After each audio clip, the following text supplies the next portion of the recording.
వీక్షకులందరికీ నమస్కారం. జూన్ నెలలో మీనరాశి వారికి ఏ విధమైనటువంటి ఫలితాలు కలగబోతూ ఉన్నాయో ఈ వీడియో ద్వారా క్లుప్తంగా తెలుసుకునేటువంటి ప్రయత్నం చేద్దాం. ముఖ్యంగా మీనరాశి వారికి ఉండేటువంటి గ్రహస్థితిని పరిశీలనం చేస్తే ఈ రాశి వారికి 12వ స్థానమందు శనేశ్వరుడు ఏలినాటి శనిగా ఫలితాన్ని ఇస్తూ ఉన్నారు.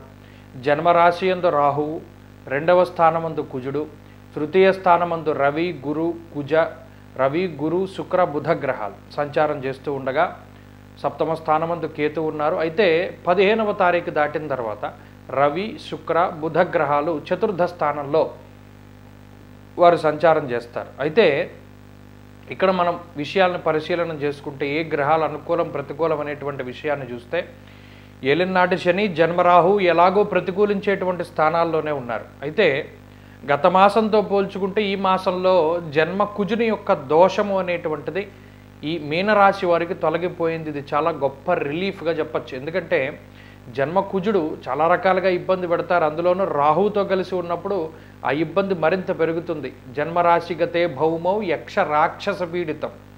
రాక్షసులు ఎలా పీడిస్తారో అలా పీడిస్తారన్నారు జన్మ రాహు కుజులు ఇద్దరూ కలిపి. మరి అది పోయింది కాబట్టి, ఆ దోషం తగ్గింది కాబట్టి గత మాసంతో పోల్చుకుంటే ఈ మాసం కొంత రిలీఫ్గానే ఉంటుంది. ఇక మిగతా గ్రహాలను కూడా మనం దృష్టిలో పెట్టుకుని చూసినప్పుడు ఒక రవిగ్రహం మాత్రమే, అలాగే శుక్రబుధులు అడపాదడప కొంత అనుకూలంగా ఉన్నారు. ప్రత్యేకించి 1వ తారీఖు నుండి 15వ తారీఖు వరకు రవిగ్రహం మాత్రమే అనుకూలంగా ఉన్నారు ఈ మాసంలో. తర్వాత రవి బలం కూడా పోతుంది. అంటే గ్రహాలన్నీ ప్రతికూలంగా నడుస్తూ ఉన్నాయి. ఒక శుక్రబుధ చంద్రగ్రహాలు మినహాయించి ఆ 3 గ్రహాల వల్ల కూడా విప్లవాత్మకమైన మార్పులు ఏం జరగవు అక్కడ. కాబట్టి గుర్తుపెట్టుకోవాల్సిన విషయం ఏంటంటే మీనరాశి వారికి గ్రహస్థితి అంత అనుకూలంగా లేదు. జూన్ నెలలో కొంతలో కొంత అనుకూలంగా ఉండేటువంటి టైం కూడా 1వ తారీఖు దగ్గర నుండి 15వ తారీఖు వరకు. ఏ ముఖ్యమైనటువంటి పని చేయాలన్నా ఈ టైంలోనే చేసుకుని ముందుకెళ్ళాలి. ప్రత్యేకించి ఆర్థిక పరిస్థితులను చూస్తే ఆర్థికంగా ప్రతి చోట కూడా ఖర్చు కనబడుతూ ఉన్నది. ఎందుకంటే 12వ ఇంట్లో శనేశ్వరుడు మన హానిర్మన క్లేశం కృషియర్ భోజన బలపు సహా. జన్మరాహు చూస్తే ధారాపుత్ర విరోధస్య ప్రవాసం రోగపీడనం. అలాగే గురుడు చూస్తేనేమో తృతీయ స్థానంలో ఇబ్బంది పెట్టేటువంటి స్థితి.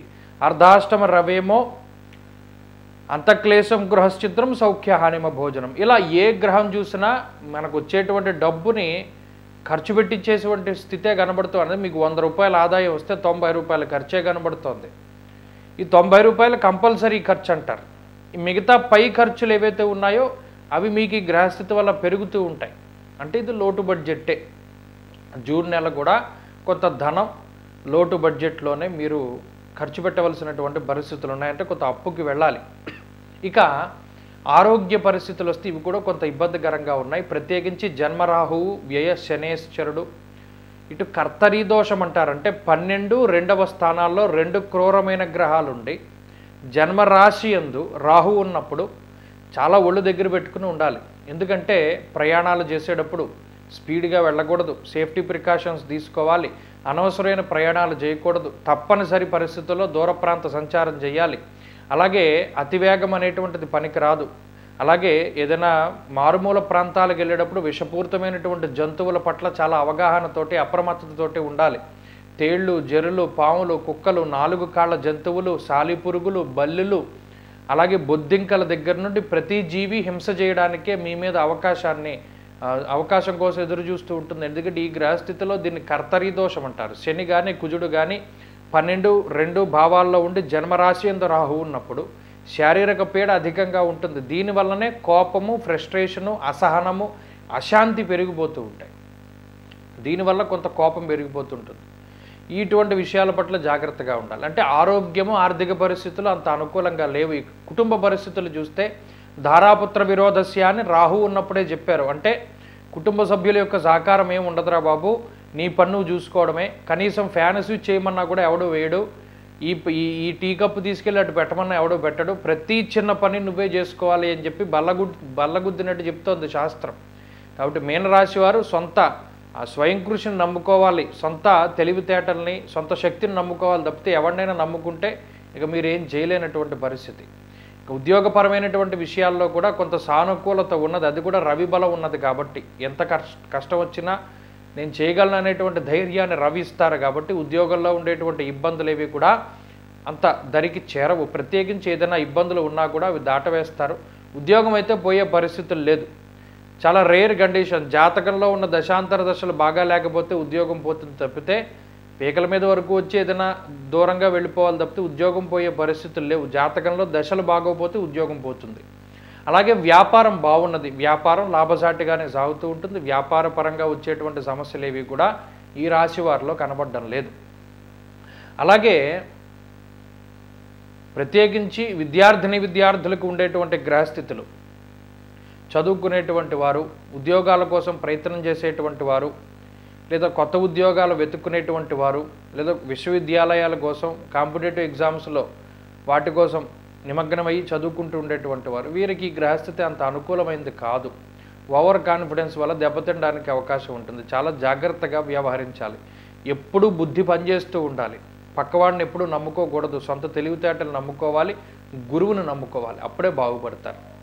అలాగే స్త్రీలకి ఇదే రకమైనటువంటి ఫలితాలన్నీ కూడా అన్వయం అవుతూ ఉంటాయి. స్త్రీలలో ఆత్మవిశ్వాసం లోపించడానికి, అలాగే ఏదో ఒక మానసిక బాధ ఉండడానికి అవకాశం ఉంటుంది. అయితే ఇదంతా కూడా పాసింగ్ క్లౌడ్స్ అంటారు. అంటే ఎప్పుడూ ఒకేలా ఉండదు ఈ గ్రహస్థితి.